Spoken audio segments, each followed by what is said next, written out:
കേരള തീരമെന്ന് പറയുമ്പോൾ കേരളത്തിൻ്റെ കടൽ തീരം, അവിടെ രണ്ട് സംഭവങ്ങൾ രണ്ടാഴ്ചയ്ക്കുള്ളിൽ ഉണ്ടായി. മെയ് 24 ഉണ്ടായ ഒരു കപ്പൽ അപകടം, MSC എൽസ. വിഴിഞ്ഞത്തുനിന്ന് കൊച്ചിയിലേക്ക് പോകുന്ന വഴിക്ക് ആലപ്പുഴ തീരത്ത് നോട്ടിക്കൽ മൈൽ, സംസ്ഥാനത്തിൻ്റെ അധികാര പരിധിയായ 12 നോട്ടിക്കൽ മൈലിനകത്ത് ഉണ്ടായ അപകടം.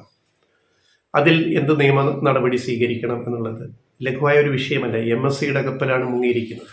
വിഴിഞ്ഞത്ത് ഏറ്റവും കൂടുതൽ വന്നു പോകുന്ന MSCയുടെ കപ്പലുകളാണ് ഇപ്പോൾ ഐറിന ഉൾപ്പെടെ ലോകത്തെ ഏറ്റവും വലിയ കപ്പലുകൾ. അപ്പോൾ വളരെ ലാഘവത്തോട് കൈകാര്യം ചെയ്യേണ്ടുന്നൊരു കേസല്ല MSC എൽസയുടെ മുങ്ങലും അതുണ്ടാക്കിയ പാരിസ്ഥിതിക പ്രശ്നങ്ങളും മാലിന്യ പ്രശ്നം. 3 ജില്ലകളുടെ തീരം മുഴുവൻ, കടൽ തീരം മുഴുവൻ, തിരുവനന്തപുരം, കൊല്ലം, ആലപ്പുഴ പ്ലാസ്റ്റിക് മാലിന്യം കൊണ്ട് നിറഞ്ഞിരിക്കുകയാണ്. കപ്പൽ മുങ്ങിത്താണു. കണ്ടെയ്നറുകൾ ഇങ്ങനെ കുറേ പിടിച്ചെടുത്തു. അത് കസ്റ്റംസിന് കൈമാറാനാണ് തീരുമാനം. അത് കൈമാറി, കൊല്ലത്ത് വെച്ച് കൈമാറി. ഇനിയും കണ്ടെയ്നറുകൾ കണ്ടെടുക്കാനുണ്ട്. ഇനി മുങ്ങിയ കപ്പലിൽ നിന്ന് അതിനകത്ത് കുടുങ്ങിയ കണ്ടെയ്നറുകൾ പുറത്തെടുക്കണം. അതിന് കാലവർഷം ശക്തമായതോടെ ഈ ജൂൺ മാസം കഴിയാതെ കപ്പൽ പൊക്കിയെടുക്കാൻ സാധിക്കത്തില്ല, കണ്ടെയ്നർ എടുക്കാൻ സാധിക്കത്തില്ല. അപ്പോൾ പാരിസ്ഥിതിക പ്രശ്നങ്ങളിവിടെ ഉണ്ട്. അതുകൊണ്ട് അടിയന്തര യോഗം, മുഖ്യമന്ത്രിയുടെ അധ്യക്ഷതയിൽ കൂടിയ യോഗത്തിൽ എടുത്ത തീരുമാനം 20 നോട്ടിക്കൽ മൈൽ, ഈ കപ്പൽ മുങ്ങിയ സ്ഥലത്ത്, ആലപ്പുഴ തീരത്തിനപ്പുറത്ത് ഈ ദൂരത്തിൽ ഈ കപ്പൽ മുങ്ങിയ സ്ഥലത്ത് 20 നോട്ടിക്കൽ മൈൽ ചുറ്റളവിൽ മത്സ്യബന്ധനം പാടില്ല. കാരണം ടോക്സിക് ആയിട്ടുള്ള രാസ പദാർത്ഥങ്ങളൊക്കെ അതിൽ നിന്ന് പുറത്തു വരാൻ സാധ്യതയുണ്ട്. അത് അപകട ഭീഷണി മുഴക്കുന്നു. അതുകൊണ്ട് ആ 20 നോട്ടിക്കൽ മൈൽ ചുറ്റളവിൽ മത്സ്യബന്ധനം, മീൻപിടുത്തം പാടില്ല എന്നും തീരുമാനം ആയിട്ടുണ്ട്. ഇതൊക്കെ ഇത്രയും പറഞ്ഞു വന്നത്, ഇങ്ങനെ ഒരു സംഭവം ഉണ്ടായതിന് തൊട്ട് പിന്നാലെ 2 ആഴ്ചയ്ക്കുള്ളിലാണ് കൊളംബോയിൽ നിന്നും മുംബൈയിലേക്ക് പോയ മറ്റൊരു കപ്പൽ, ഒരു ഫീഡർ വെസൽ, ഈ കൊച്ചിയിൽ ആലപ്പുഴയിൽ തീരത്ത് മുങ്ങിയ ഫീഡർ വെസൽ പോലെ തന്നെ ഒരു ഫീഡർ വെസലാണ്. 74 നോട്ടിക്കൽ മൈൽ അപ്പുറത്താണ്, പിന്നെ കണ്ണൂരിനടുത്ത് അഴീക്കൽ തുറമുഖത്തിൻ്റെ പരിധിയിൽ 74 നോട്ടിക്കൽ മൈൽ അപ്പുറത്താണ് ഈ കപ്പൽ ഇപ്പോൾ തീ പിടിച്ചുകൊണ്ടിരിക്കുന്നത്. വളരെ സ്ഫോടനം നടന്നുകൊണ്ടിരിക്കുകയാണ്. കോസ്റ്റ് ഗാർഡിന് അത് ഇതുവരെ അതിൻ്റെ തീ അണയ്ക്കാൻ കഴിഞ്ഞിട്ടില്ല. അതിനുള്ള സംവിധാനങ്ങൾ നമ്മുടെ കോസ്റ്റ് ഗാർഡിന് ഇപ്പോഴുണ്ടോ, എമർജൻസി എക്യുപ്മെന്റ്സ് ഒക്കെ ഉണ്ടോ എന്നുള്ളത് ഇപ്പം തന്നെ ചോദ്യങ്ങൾ ഉയർന്നു കഴിഞ്ഞു. കാരണം 3 ദിവസമായിട്ടും ഈ തീ അണയ്ക്കാൻ കോസ്റ്റ് ഗാർഡ് അവിടെ പോയി സർവ്വ പണി നോക്കിയിട്ടും പറ്റുന്നില്ല. അതൊക്കെ മറ്റൊരു വീഡിയോയിൽ നമുക്ക് പറയാം. ഇവിടുത്തെ പ്രധാന പ്രശ്നം, ഈ 2 കപ്പലപകടങ്ങൾ ഉണ്ടായതിൻ്റെ പേരിൽ കുത്തിത്തിരിപ്പുമായിട്ട് കുറേ പേര് ഇറങ്ങിയിട്ടുണ്ട്. നിലമ്പൂർ ഉപതെരഞ്ഞെടുപ്പിൻ്റെ പശ്ചാത്തലത്തിൽ ആ രാഷ്ട്രീയമാണ് നമ്മൾ പറയാൻ പോകുന്നത്. എന്തു വന്നാലും ഈ നാട് നന്നാവരുത് എന്ന് പറയുന്ന ഒരു രാഷ്ട്രീയം. അതിനിപ്പോൾ രംഗത്ത് വന്നത് സോഷ്യൽ മീഡിയയിൽ ഏറ്റവും കൂടുതൽ ഫോളോവേഴ്സ് ഉള്ള ഒരു വക്കീലുണ്ട്. ആരാണ്? ഹരീഷ് വാസുദേവൻ. അദ്ദേഹം ഹൈക്കോടതി അഭിഭാഷകനാണ്, അറിയപ്പെടുന്ന ആളാണ്. അദ്ദേഹം ധാരാളം പോസ്റ്റുകൾ സോഷ്യൽ മീഡിയയിൽ ഇടുന്ന ആളാണ്, ഫേസ്ബുക്കിൽ. അപ്പോൾ കഴിഞ്ഞ ദിവസം അദ്ദേഹം ഒരു ക്യാപ്സൂള്, നിലമ്പൂരിൽ UDF സഹായിക്കുന്ന ഒരു ക്യാപ്സൂൾ വസ്തുതാവിരുദ്ധമായിട്ട് അദ്ദേഹം ഇട്ടു. അതിനെയാണ് നമ്മളിപ്പോൾ ചർച്ച ചെയ്യുന്നത്. Harish Vasudevan, FE post. 200 nautical mile വരെയുള്ള കേരള തീരത്തിന്റെ ക്രിമിനൽ കേസുകളുടെ മുഴുവൻ അധികാരവും സംസ്ഥാന പോലീസിനാണ്. ഒരു വക്കീല് പറയാ, ഹൈക്കോടതിയിലെ അറിയപ്പെടുന്ന ഒരു അഭിഭാഷകൻ ഹരീഷ് വാസുദേവന്റെ പോസ്റ്റാണ്. 200 നോട്ടിക്കൽ മൈൽ വരെയുള്ള കേരള തീരത്തിന്റെ ക്രിമിനൽ കേസുകളുടെ മുഴുവൻ അധികാരവും സംസ്ഥാന പോലീസിനാണ്. 2016 ഗസറ്റ് വിജ്ഞാപന പ്രകാരം ഇക്കാര്യത്തിൽ കോസ്റ്റൽ പോലീസിനാണ് അധികാരം. സ്റ്റേറ്റിന്റെ ഗുരുതരമായ അനാസ്ഥയുണ്ട്. അത് കേരള സർക്കാരിൻ്റെ, അതാണല്ലോ സ്റ്റേറ്റിന്റെ ഗുരുതരമായ അനാസ്ഥയുണ്ട്, ഒത്തുതീർപ്പുണ്ട്, കുറ്റകരമാണ് അത്. ഹരീഷ് വാസുദേവൻ, സത്യം എന്താണ്? ഇങ്ങനെ ഒരു അധികാരം കേരള സർക്കാരിനില്ല.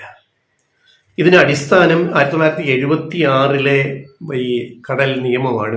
ഇന്ത്യൻ പാർലമെന്റ് പാസ്സാക്കിയ നിയമമാണ് 1976 നിയമം. അതിനെ അധികരിച്ചുകൊണ്ടാണ് 2000 പിന്നീട് ഈ പറയുന്ന പുതിയ ഈ നോട്ടിഫിക്കേഷൻ പിന്നീട് പുറപ്പെടുവിച്ചത്. ഗസറ്റ് നോട്ടിഫിക്കേഷനായിട്ട് ഇത് വരുന്നത്.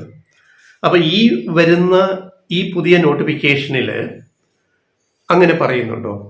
ഇത്രയും അധികാരങ്ങൾ, 200 നോട്ടിക്കൽ മൈൽ വരെ കേരള പോലീസിന് ഇടപെടാമെന്ന്, അല്ലെ FIR ഇട്ട് കേസെടുക്കാമെന്ന് അനുവാദമുണ്ടോ? ഇല്ല. 12 നോട്ടിക്കൽ മൈൽ വരെ മാത്രമേ കേരളത്തിന് അധികാരപരിധിയുള്ളൂ. അപ്പൊ ഈ രണ്ടാമത്തെ കപ്പൽ അപകടം കേരളത്തിന് അതിനകത്ത് ഒന്നും ചെയ്യാനില്ല. അത് 74 നോട്ടിക്കൽ മൈൽ അപ്പുറത്താണ്, 12 നോട്ടിക്കൽ മൈൽ പരിധിയും കഴിഞ്ഞത് അപ്പുറത്താണ് ഇത് സംഭവിച്ചിരിക്കുന്നത്. അതിൽ നടപടിയെടുക്കേണ്ടത് കേന്ദ്ര സർക്കാരാണ്, കേന്ദ്ര ഗവൺമെന്റാണ്. അപ്പൊ ഇവിടെ വിഷയം ഇതിലേക്ക് വരുമ്പോൾ ഈ 2016 ഗസറ്റ് വിജ്ഞാപനത്തിനെ അധികരിച്ചുകൊണ്ട് അപ്പൊ അങ്ങനെ ഒരു അധികാരം സർക്കാരിനില്ല, കേരളത്തിനില്ല എന്നിപ്പോ മനസ്സിലായല്ലോ. ഹരീഷ് വാസുദേവൻ തെറ്റിദ്ധരിപ്പിച്ചു എന്നുള്ളതാണ്. ഇനി ഈ 12 നോട്ടിക്കൽ മൈലിനകത്ത് സംഭവിച്ച ഈ ആദ്യ അപകടം MSC എൽസയുടെ ഈ മുങ്ങല്, അതിന് നടപടി സ്വീകരിക്കാൻ കഴിഞ്ഞ ദിവസം മെയ് 29 മുഖ്യമന്ത്രിയുടെ അധ്യക്ഷതയിൽ കേന്ദ്ര ഗവൺമെന്റ് പ്രതിനിധി ഉൾപ്പെടെ പങ്കെടുത്ത ഒരു അതിപ്രധാനമായ ഒരു മീറ്റിംഗ് ഉണ്ടായിരുന്നു. ആ മീറ്റിങ്ങിൽ ഉണ്ടായ കാര്യങ്ങൾ, അതായത് അതിൽ പങ്കെടുത്തവര് എടുത്തൊരു തീരുമാനം എന്ന് പറഞ്ഞാൽ അതിന്റെ മിനിറ്റ്സ് ആര് ചോർത്തി കൊടുത്ത് മാധ്യമങ്ങളിൽ വന്നു. ആ മിനിറ്റ്സ് എടുത്തു വെച്ചിട്ടാണ് ഇപ്പോൾ ഹരീഷ് വാസുദേവൻ ഈ പോസ്റ്റ് ഇട്ടിരിക്കുന്നത്. അതായത് അദ്ദേഹം പറയുന്നത് ക്രിമിനൽ കേസ് എടുത്ത് FIR ഇടാൻ സംസ്ഥാന സർക്കാർ തയ്യാറല്ല എന്നാണ്. അപ്പൊ ഈ പുറത്ത് ലീക്ക് ചെയ്ത ചോർത്തി കൊടുത്ത ഈ മിനിറ്റ്സിൽ, അതായത് മുഖ്യമന്ത്രിയും കേന്ദ്ര ഷിപ്പിംഗ് മന്ത്രാലയത്തിന്റെ പ്രതിനിധിയും ഏറ്റവും ഉയർന്ന പ്രതിനിധിയും കേരളത്തിന്റെ ചീഫ് സെക്രട്ടറിയും പങ്കെടുത്ത ഈ മീറ്റിങ്ങിൽ എന്താണ് സംഭവിച്ചത്? അതിനെയും ഹരീഷ് വാസുദേവൻ തെറ്റിദ്ധരിപ്പിക്കുന്നു. ആർക്കു വേണ്ടി? അത് UDF വേണ്ടി, നിലമ്പൂർ ഇലക്ഷന്റെ പശ്ചാത്തലത്തിൽ. അത്തരം സത്യവിരുദ്ധമായ കാര്യങ്ങൾ ഇത്രയും പ്രമുഖനായ ഒരു വക്കീൽ, അഭിഭാഷകൻ അങ്ങനെ ട്വിസ്റ്റ് ചെയ്ത് പറയാൻ പാടില്ല എന്നാണ് ഞങ്ങളുടെ അഭിപ്രായം. അപ്പോൾ അതിലെ പോയിന്റ് 7 ഈ മിനിറ്റ്സ് ആണ്. മീറ്റിംഗ് ഓൺ May 29 അതിന്റെ നോട്ടെന്ന് അതിന് തലക്കെട്ടി. ഇപ്പം അതിന്റെ സ്ക്രീൻഷോട്ട് നമ്മൾ കാണിക്കുന്നുണ്ട്. നോട്ടെന്ന് അതിന്റെ തലക്കെട്ട് നോട്ടെന്നാണ്, NOT. അതിൽ പോയിന്റ് 7 പറയുന്നത്, അതായത് അവസാന ഭാഗത്ത് വരുന്നതാണ്, the general consensus was that a criminal case need not be filed immediately and that the entire focus at this time should be on collecting evidence of damages so that the evidence based claims can be raised.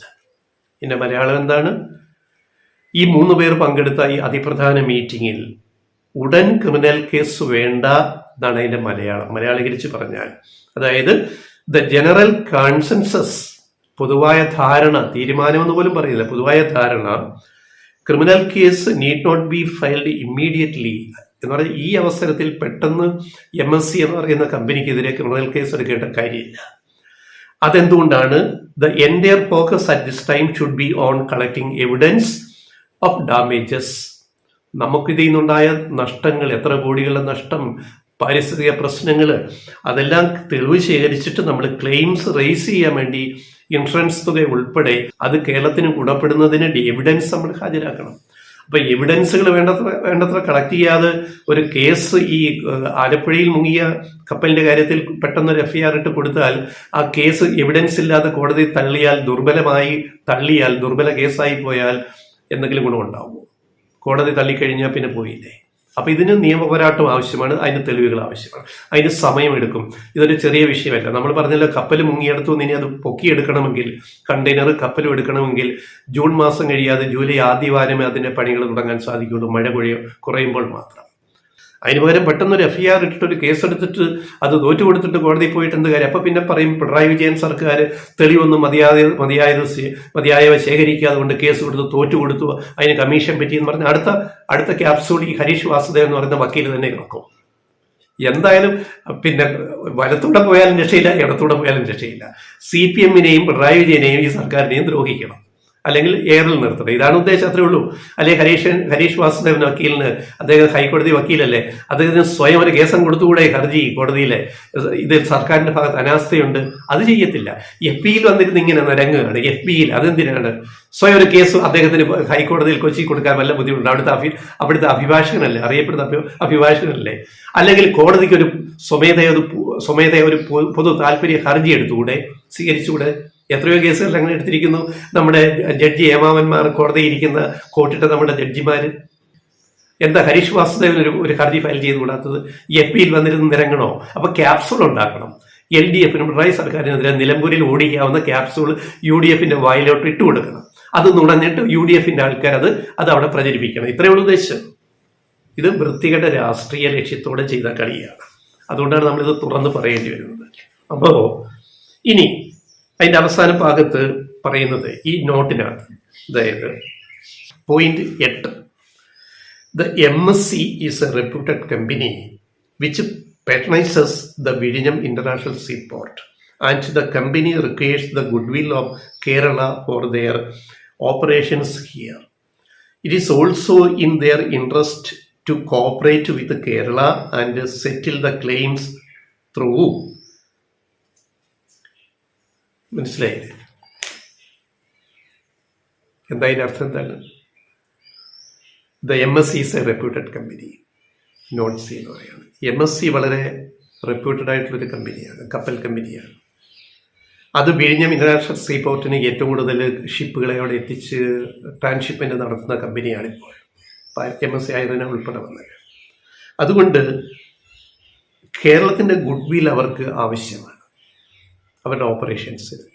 ശ്രദ്ധിക്കണം, MSCയുടെ good will അല്ല കേരളത്തിന് ആവശ്യം. അങ്ങനെയല്ല ഈ not. MSCയുടെ good വില്ല് കേരളത്തിന് ആവശ്യമില്ല.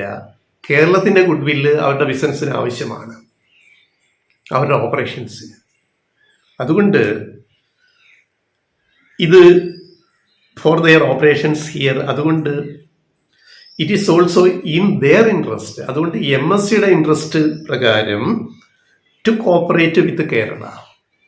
അപ്പം MSC പറഞ്ഞു കാണുമല്ലോ, കേരളത്തിന് സർക്കാരിന് ചില ഉറപ്പ് കൊടുത്ത് കാണുമല്ലോ, അല്ലെങ്കിൽ ഇങ്ങനെ ഒരു നോട്ട് ഈ മീറ്റിങ്ങിൽ ഉണ്ടാവില്ലല്ലോ. എന്നിട്ട് സെറ്റിൽ ദ ക്ലെയിംസ് ത്രൂ, അങ്ങനെ ആ ക്ലെയിംസ് നമ്മൾ സെറ്റിൽ ചെയ്യുക, കേരളത്തിന് കിട്ടാവുന്ന തുക വാങ്ങിച്ചെടുക്കുക നമ്മുടെ ദുരന്ത നിവാരണത്തിന്. ഇതാണ് ഈ നോട്ടിൻ്റെ ഒരു മീനിങ്, മലയാളത്തിലെ മീനിങ് എന്ന് പറയുന്നത്. ഇത് പുറത്ത് വന്നിരിക്കുന്നത് Tinku Biswal IAS, principal secretary, disaster management department, Kerala സർക്കാർ. ടിങ്കു ബിസ്വാളിൻ്റെ IAS-ൻ്റെ പ്രിൻസിപ്പൽ സെക്രട്ടറിയുടെ നോട്ടാണ് ഇങ്ങനെ ലീക്ക് ചെയ്ത് പുറത്ത് വന്നിട്ട് ഹരീഷ് വാസുദേവൻ അത് പോസ്റ്റ് ചെയ്യുകയും ഇത് UDF ഏറ്റെടുത്തൊരു വലിയ കാമ്പയിനായിട്ട് നിലമ്പൂരിലേക്ക് കൊണ്ടുപോവുകയും ചെയ്തിരിക്കുന്നത്. അപ്പോൾ എന്താണ്, UDF സമരം പ്രഖ്യാപിച്ചു, 2 കപ്പൽ അപകടം, പിണറായി സർക്കാർ മിണ്ടാണ്ടിരിക്കുന്നു, ഒന്നും ചെയ്യുന്നത്, ഞങ്ങൾ സമരം ചെയ്യാൻ പോണു, നിലമ്പൂരിൽ പ്രഖ്യാപനം. അപ്പം ഇനി രാഷ്ട്രീയം ഇപ്പം മനസ്സിലായല്ലോ. എന്ത് കിട്ടിയാലും അതിനെ വടക്കാക്കി തനിക്കാക്കി മാറ്റാനുള്ള ശ്രമമാണ് നടന്നുകൊണ്ടിരിക്കുന്നത്.